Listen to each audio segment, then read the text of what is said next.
মাশাল্লাহ, প্রথম দেখলাম মরিচ। এটা কি মরিচ কে বলতে পারবেন আপনারা একটু জানাবেন। মরিচ গাছ তেমন লোকে নাই, অল্পটুকু লোকা হয়েছে। এই যে সব কিছু আপনাদের সাথে আজকে এখানে যে আছে বিষয় যা কিছু আছে আপনাদের সাথে শেয়ার করবো। এটা হচ্ছে দেশি সিম। এই যে সিম,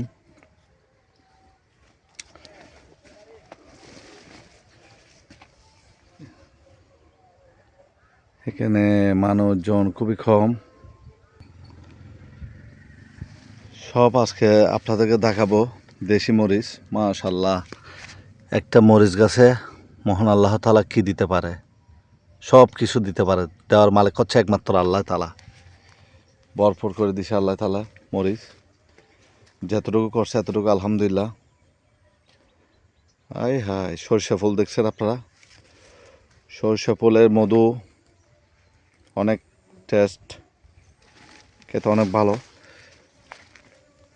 আপনাদেরকে দেখাবো এই যে দেশি মরিচগুলা, দেখতে অনেক সুন্দর লাগতেছে মরিচ গাছগুলা।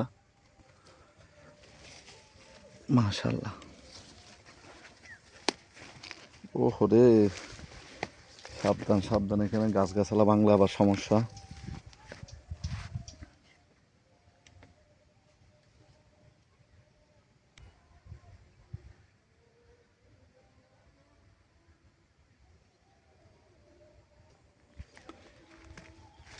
এখানে তার পাশে আছে একটা লাউ গাছ, ওই যে একটা লাউ দেখতেছি। মাশাল্লাহ, এখানে কিছু আরো কিছুটা দেখা যাচ্ছে।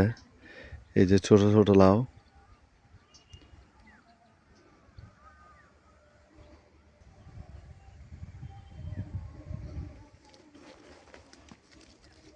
আজকে বন্ধ পেলাম আমাদের এলাকার পাশে কিছু খেতে জমিনের মধ্যে চলে আসলাম। যারা কৃষকের চাষাবাদ যারা করে ওই জায়গাটার মধ্যে চলে আসছি।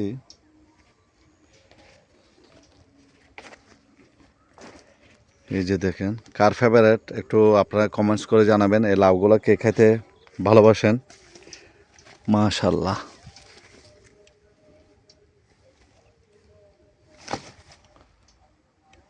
অনেক কিছু এখানে কৃষি চাষাবাদ যারা করে তারা অনেক কষ্ট করতেছে। এই যে মাশাল্লাহ, এটা একদম কচি, একদম কচি। আপনাদেরকে দেখার চেষ্টা করতেছি। এখান থেকে শেষ করে আমি আপনাদেরকে আরেকটা জায়গা নিয়ে যাব। আজকে ভিডিওটা একটু লম্বা হবে। ওই যে ওখানে একটা, এই যে এখানে একটা দেখা যাচ্ছে লাউ, আর এখানে একটা, এই যে লাউ দেখছেন। শুধু আপনারা একটু কষ্ট করতে হবে, কষ্ট না করলে এরকম সফলতার মুখ দেখতে পারবেন না। একটু আপনারা কষ্ট করবেন, কষ্ট। এই যে এটা একটু নষ্ট হয়ে গেল, যাই হোক সবটা ভালো হবে তেমন কথা না।